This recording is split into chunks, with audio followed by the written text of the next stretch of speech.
Good morning, Al. Good morning. Lovely to speak with you today. Um, I'm very curious to find out more about you because I already know that you have had a very interesting life journey, worked in disciplines such as dance and martial arts, and you've broken boundaries and your healing and your coaching, which I have had great benefit from. And I know now you're about to move into a really exciting new phase. So I'd love to ask you, where does this all begin? Oh, Start from the beginning. where When does it you were a begin? child, Wow. where were you born? Um, where was I born? Okay, I was Yeah, where were born you born? in Toronto, Canada. My dad was a diplomat, and so I traveled around a lot. We moved from Canada to Venezuela to Jamaica to Trinidad to England. Um, then they moved on to Nigeria, and I stayed in London. Um, and yeah, that was when I was 18. So between birth and 18, I moved around to a few countries. And how do you feel that this type of childhood was formative for you in your, how you lived your future life?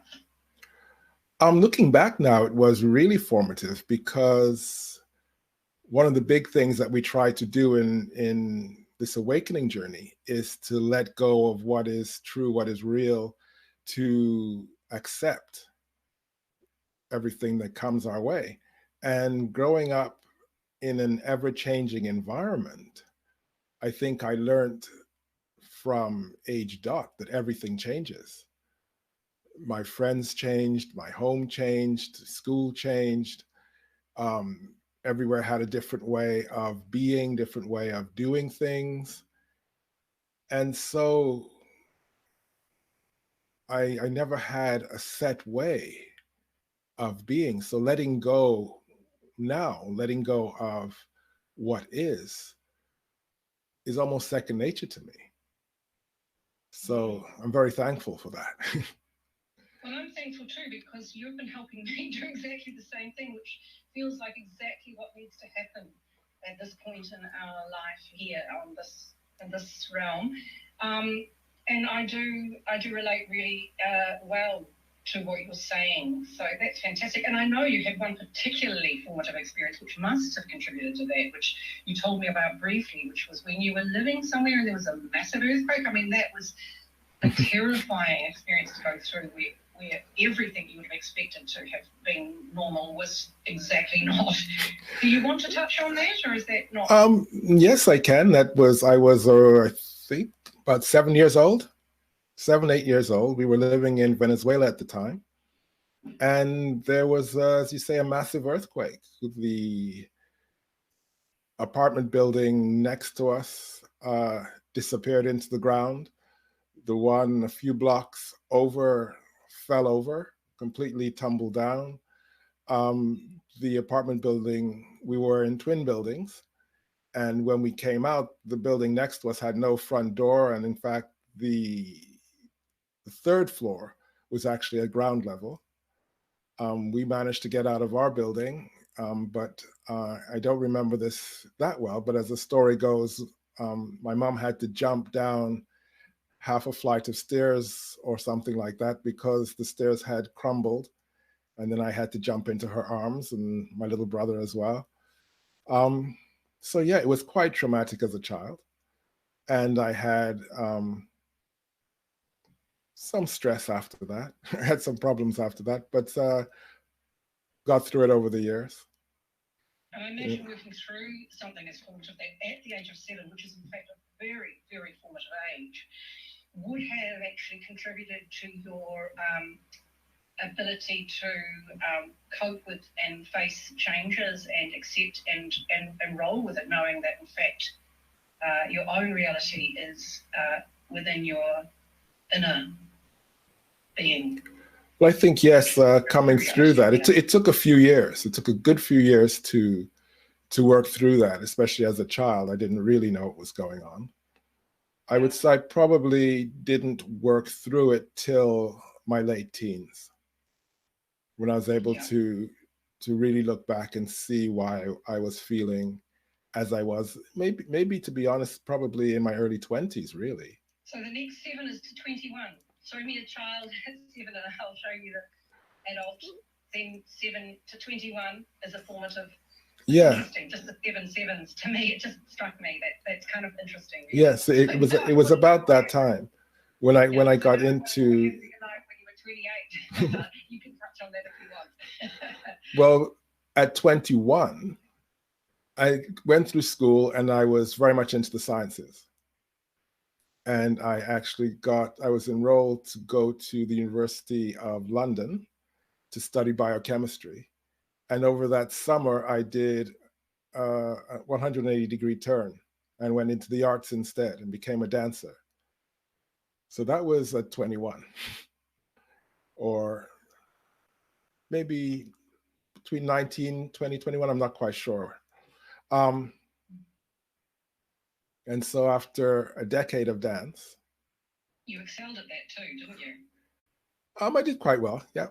I danced in professional dance companies, modern dance, through London, and then went back to Canada, danced at Toronto Dance Theatre, Winnipeg Contemporary, did a lot of my own work.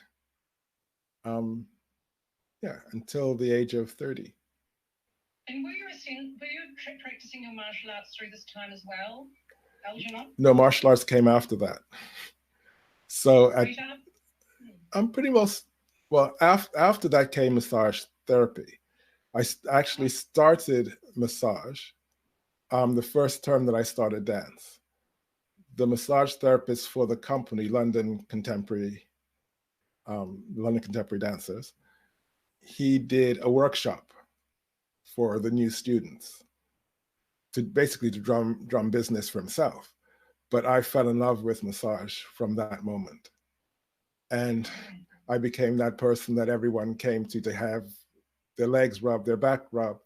So I started doing massage from then. So a decade plus later, when I left dance, that was the thing to do. So I'd been doing it all the time. I loved doing it. So I became a massage therapist and continued working with dancers. And so that was my next career.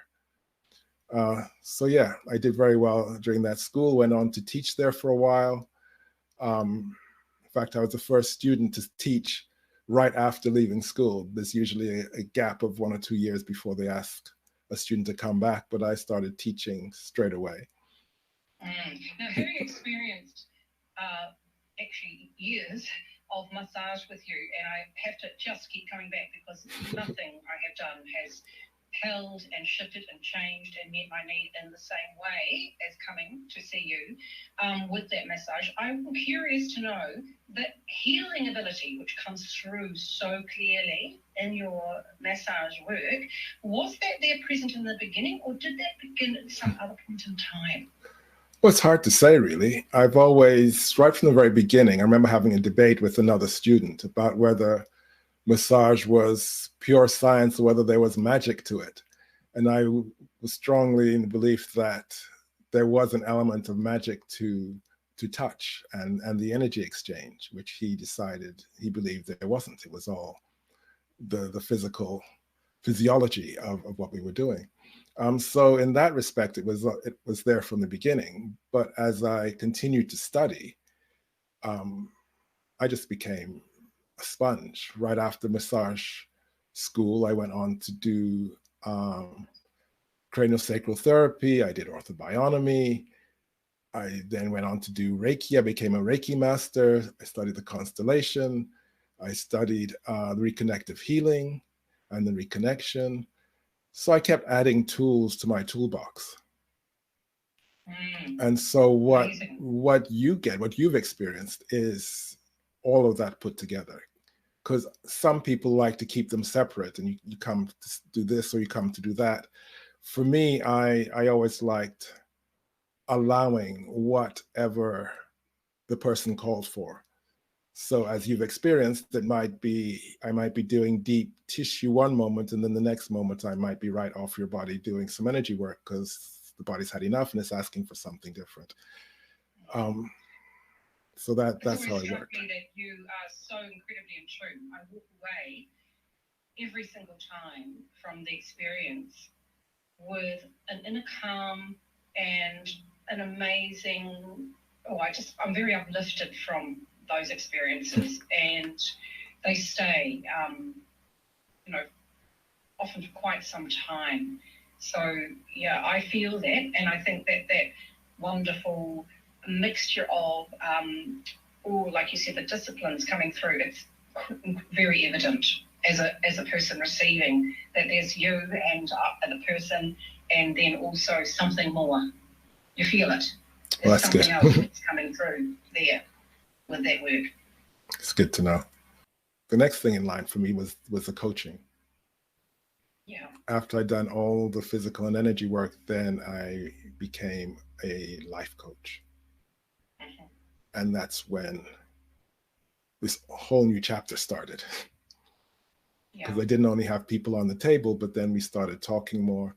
And also, as a martial arts sensei, I would have people waiting for me at the door in the morning because something happened in their lives and they didn't speak to their parents or significant other. They came to speak to their sensei.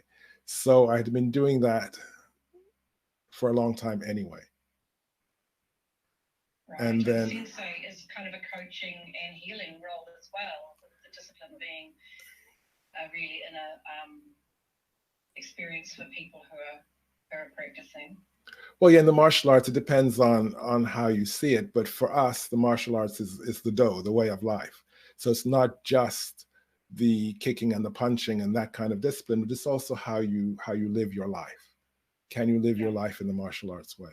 And so, yes, that there is that sense of being a life coach, being a supporting person for your students. Yeah.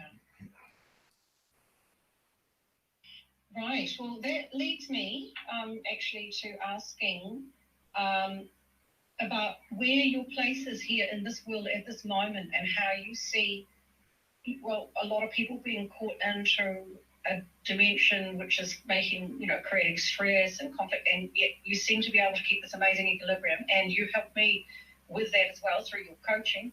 And I also know other people who've been transformed by your coaching, very, very knowledgeable, but also powerful, because you have ability to see, that's how I would say it, and tune in, and share in a very simple and very clear way this healing that you channel, or you have.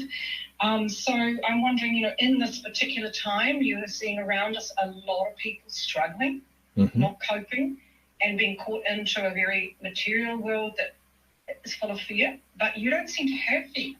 I'm around you, and fear drops away. Can you tell me about that? That's a big one. Yeah, I'm sorry. No, that's okay. There's many elements there. Yes, there's a lot of strife right now, and a lot of people are struggling.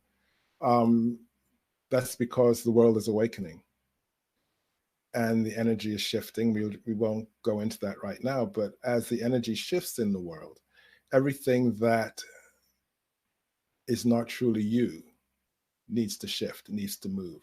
So what that is doing is stirring a lot of emotions, bringing up a lot of hidden and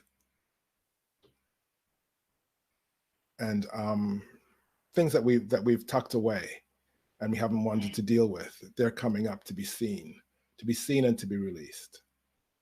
Right. And so I would say the majority of the world isn't aware of what's going on energetically.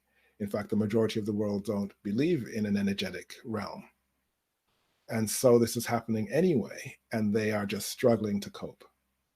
And their worlds are getting busy, their worlds are getting frantic, their worlds are getting filled with conflict, and they don't understand where it's coming from. More and more people are searching for things like yoga or meditation, or the things which are already kind of more mainstreamly accepted in terms of supporting us in this time. I see that, I hear that, I feel that. People are doing that. Yet this is a step forward, further ahead as well. So where's your place in this, and what are you wanting? What are you wanting to, well, you're very much a generous, giving person. What are you wanting to bring to this situation and give to people to support them with that shift? To put it simply, to help them remember, to help people remember who they truly are, to awaken to their true nature. One of the beautiful things that drew me to the reconnective healing is that in reconnective healing, you do not actually heal anybody. You do not diagnose anything. All you do is to open the door to all that is, to the energetic fields, whatever you choose to call it. And then both you and your client dance in that field, and they will take whatever they need to take in that moment. Your role is, because you have been there before, the word sensei is one who has come before. And likewise in the reconnective healing, because you have done it before, because you have been there before, you've experienced the energy before, you are able to open up to that energy and help that person resonate with it, and then they take what they need.